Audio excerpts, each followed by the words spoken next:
Chapter 4. An exploration team consisting of 3 members, a Zangoose leader, a Meowstic, and a Perugly were journeying south toward the Mesatown base. The Zangoose, along with his team, had been out on this mission since 2 days prior before the crack of dawn. However, the leader showed no signs of weariness. The Zangoose was tall for a species, being about 6'2" in height. It's highlighted there because I have an author's note that translates it to metric. And that's the same for all the other highlights that you'll see, like the one for Felicia there, and then there's another one coming up, which I forgot to translate. Oops. But anyway, yeah, if you see the line there, that's like an author's note that I included. I will read them if it's not a metric translation, because like literally every person that I'm showing this story to just happens to be like European or like not from America, so like they don't use the imperial system, obviously, so like yeah, so that's what that is. He wore a white long sleeved shirt with a baggy collar. On the front there was a purple line design, and on his arms there were similar purple ends to his sleeves. His hair was very fluffy looking and white mostly, save for the hair on the left side of his head and one of his cat-like ears, which were also purple. His tail was also bushy and white. He wore long white pants, holstered around the belt were purple claw-like weapons. Overall, he had a calm demeanor to him, though his face and hands were covered in scratches and scars, one prominent across his face, which made him look intimidating. He was wearing a brown satchel that went across his chest and ended up under his right arm. Behind him were his 2 other teammates, a Perugly and a Meowstic. The Perugly, exceptionally tall for her species, was only 2 inches shorter than her team leader. She was also on the lankier side than the other Perugly. She was wearing a baggy brown and cream-colored sweater, brown pants, and cream-colored boots. She had long, wavy brown hair and gold eyes. She too had large cat-like ears, which were also brown, though had orange tips. She had whisker-like markings on her cheeks. Currently, her brown-colored, spiral-shaped tail, instead of being around her waist as it usually was wrapped around the person she was carrying, her Meowstic teammate. However, this feat seemingly proved no trouble for her, as she had a cheerful expression in her face, as in carrying him. Poor wording. The Meowstic, on the other hand, didn't seem to be faring very well. He was on the shorter side, especially compared to his teammates, being only 5'7". He wore a plain dark blue long-sleeve shirt. He had messy blue hair with a white patch on his forehead, which fell over his face as bangs, ending right over the bridge of his nose. He had a white fluffy bandana around his neck, and he wore similarly colored white fingerless gloves. His long pants and shoes were also white.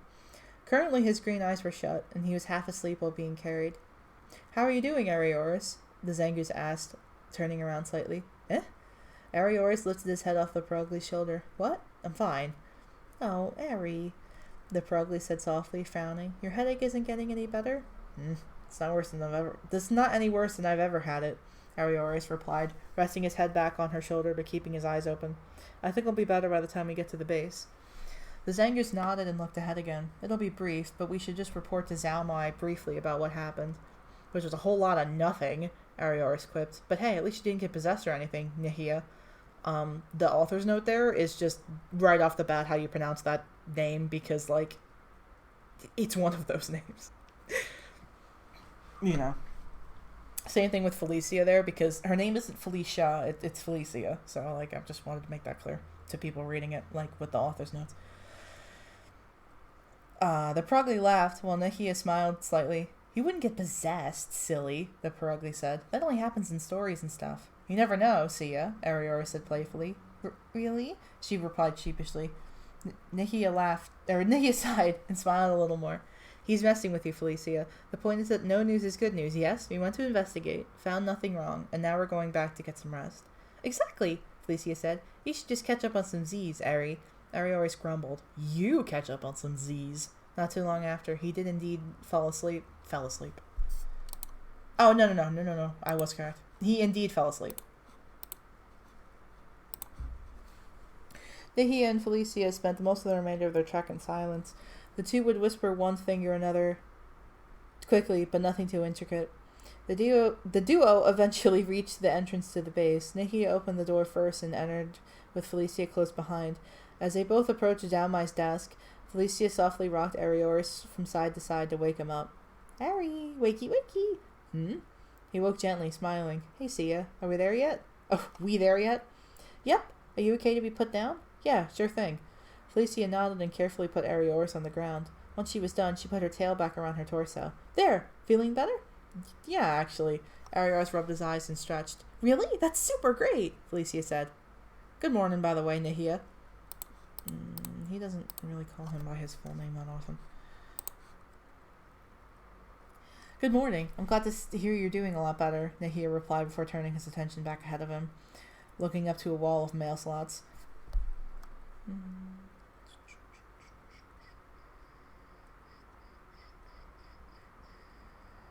Yeah, no, because they rarely call him his full name. Ariores would be more likely to do that, but I don't think Felicia ever does. So that's why I was just checking for continuity.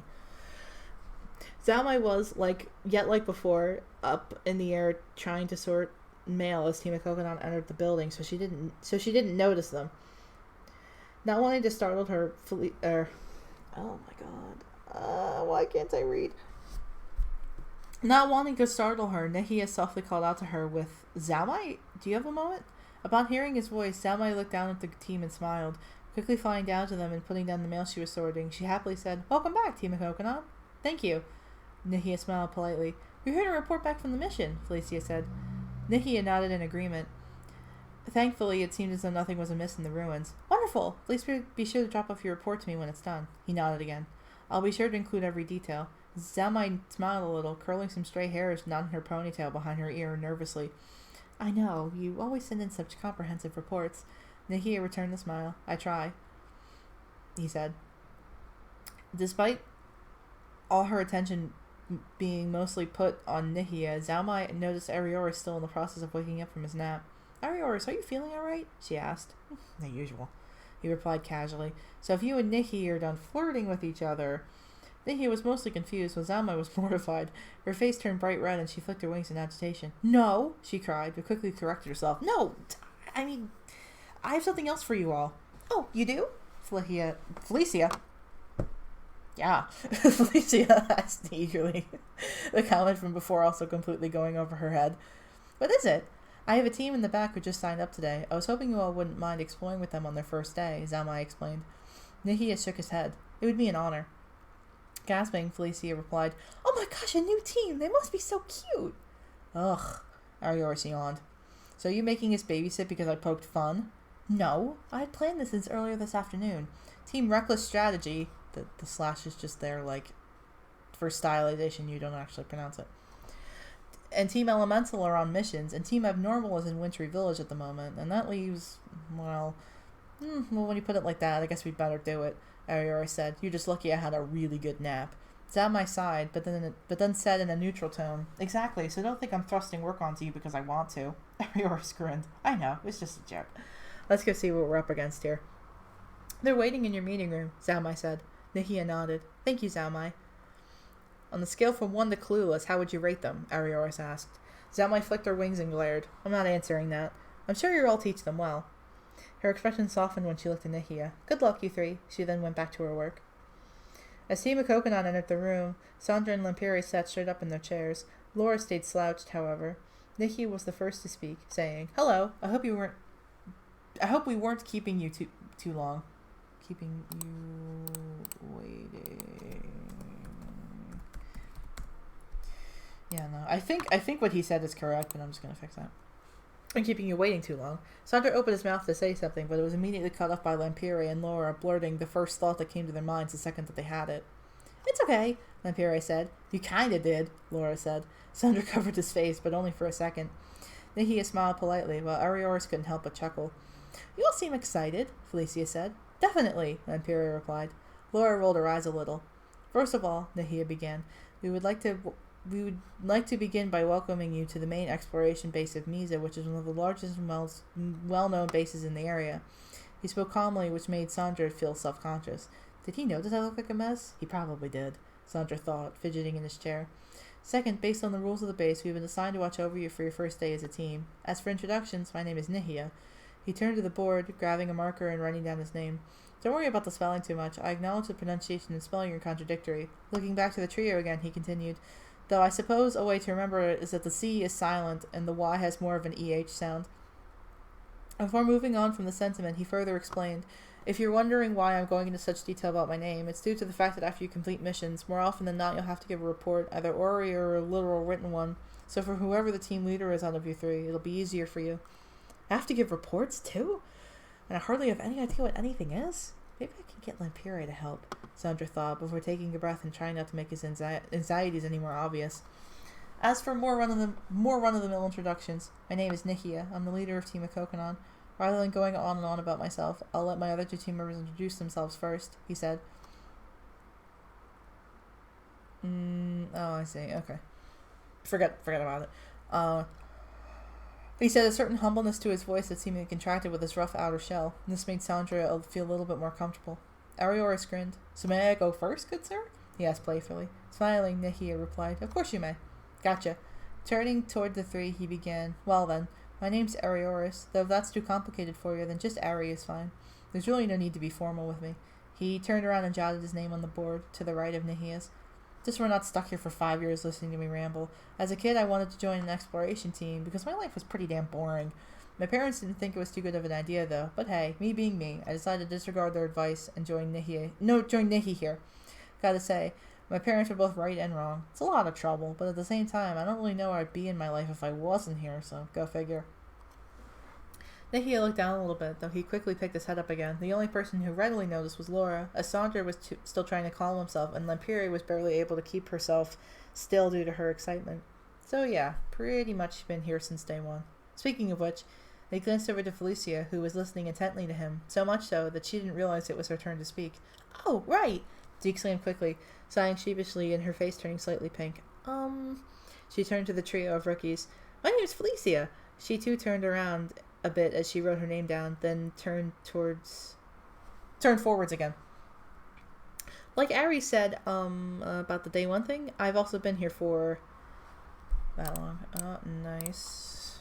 I'm just gonna fix that very quickly. Okay. She stumbled over her words a bit, due to being both nervous and excited. She continued, trying not to be awkward or forget anything. By the way, about my name, just Sia is fine, though only Ari calls me that.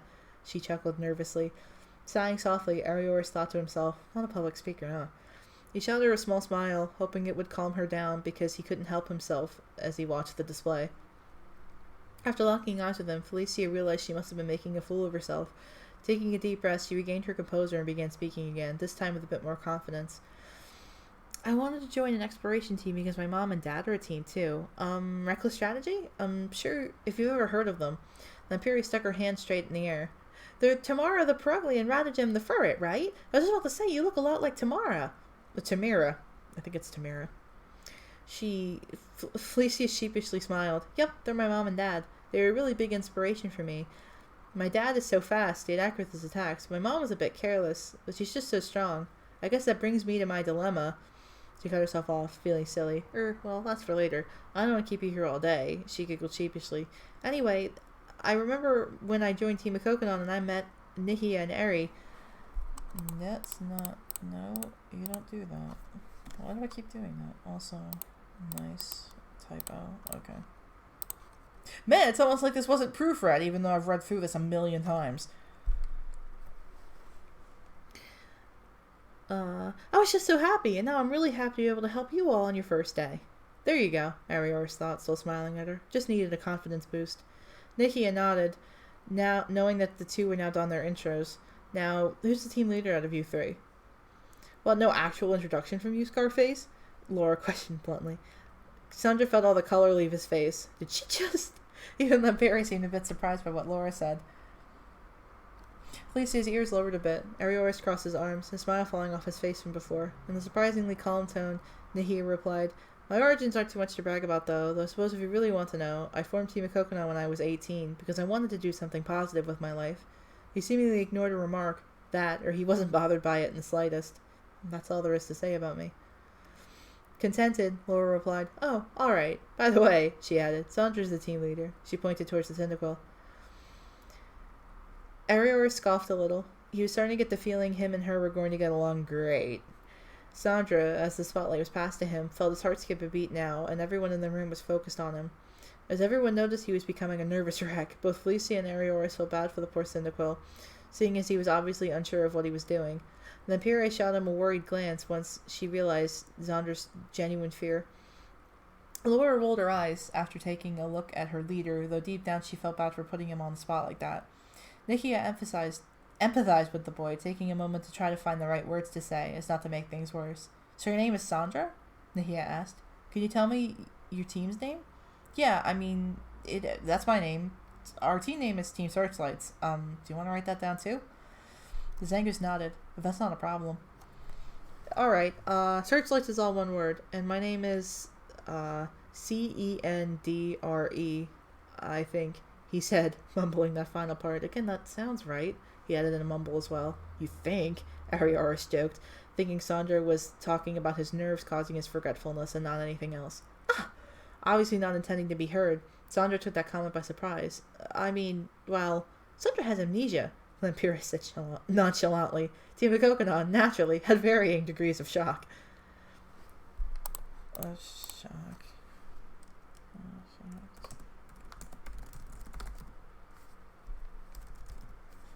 Okay. Nikia gave no actual response, but he was clearly deep in thought after that revelation. Felicia gasped. Like, he doesn't remember anything?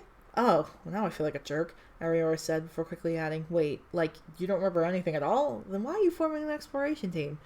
It was my idea, Lampire chimed in. I thought if Sandra and I explored different places, he'd remember something eventually. Plus, he was the only one old enough, so... Laura added.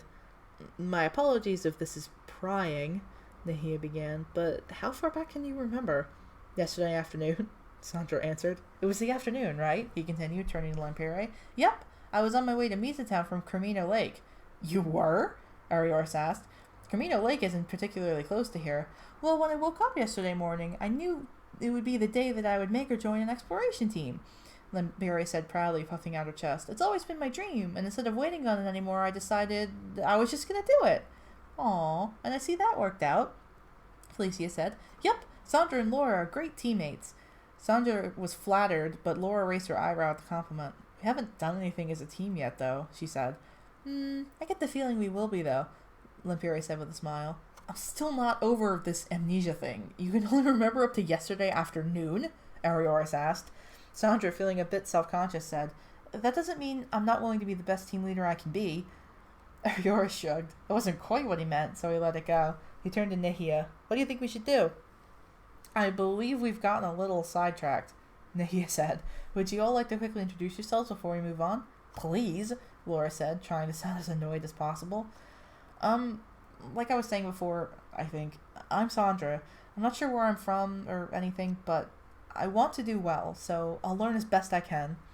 He looked over to Lampire to let her know it was her turn to speak. Lampire looked back, and while she didn't immediately know what he meant, she got his intentions eventually. Oh, so I'm Lampire. Lampere, with a little accent above it. I'm from Cremino Lake, and it's always been my dream to be part of an exploration team. This shield I have on my back is a gift from my dad, because he's a member of the Cremino Guard, and on the inside is a little backpack I carry stuff in. Sandra figured it was better to leave it at that than question that one, but luckily Felicia had other plans. Oh, so they're like the people that make all the fog around Cremino Lake and protect it from bad guys, right? Yep, my mom and dad are both captains. That's quite impressive, Nahia said. It's a wonder why they didn't want you to do that instead of being an exploration team, Arioris thought out loud. No, Dad wanted me to do that, but Mom told me I can do anything I set my mind to. Then Piri proudly put her hands on her hips. That's right, Felicia chimed in. Laura sighed. I guess that leaves me. My name's Laura, Lora. I live outside of Misa in a cabin by myself. Well, I used to live by myself. I'm not great at talking to people. I mostly find everyone annoying. I don't like exploration teams. I'm only here because these two weirdos are crashing at my place now, and I figured it'd be better to keep an eye on them than leave them alone. Also, no, my mask and club aren't real bone. They just look that way. Sandra breathed a small sigh of relief, as did, more subtly, Felicia. They certainly do look real, Sandra thought. How old are you? Arioris asked. 12, Laura answered. Nikia frowned, feeling bad for her. May I ask why you dislike exploration teams? Laura had braced herself once he began talking, readying a nasty response to the usual host of questions she tends to get, but when she heard what he had asked, she just crossed her arms and said, They talk big, but when people really need help, they're not there. Then maybe you can be that change, Nahia said, trying to show genuine sympathy. Laura pouted, trying not to show whether or not his words had any effect on her at all. That about wraps that up, right? Arioris asked, trying not to seem insensitive, but also trying to keep the conversation on track. Besides, you rookies aren't going to learn much by just sitting here, right? He continued, smirking a bit. Laura frowned, shooting an irritated look to the Meowstick. Well, all right, smarty, where do you want to go? Well, Nikia said, thinking out loud, it'd be reckless to send you anywhere that'd be too dangerous for you, so we need to take a lot of things in consideration before deciding anything. Arioris shrugged. Since it's already late, do you think we should take a shortcut through Echoed Caverns to get back to Gladetown? Nikia considered the proposal for a minute, then nodded. That sounds like a plan. They then looked at Team Searchlights. Our base is outside of Gladetown, which is to the southeast of here. The quickest way to get there is through a passage named Echoed Caverns. It's generally accepted that normal civilians don't enter due to it being a mystery dungeon. But that being said, its biggest danger is that, for one reason or another, it's very easy to get lost, almost as if the tunnels themselves change over time. That being said, it won't be our first time through by far, so all should be well. Sandra thought about it for a moment, but trusted Nehia's judgment. Trust me, Arioris said. It sounds a lot scarier than it is. We go through there all the time. Excuse me. You just follow our lead and we'll get you back to the base in no time. Felicia nodded, looking determined. We'll do our best for you. Lamperi looked excited as Laura couldn't help but be intrigued, as much as it annoyed her.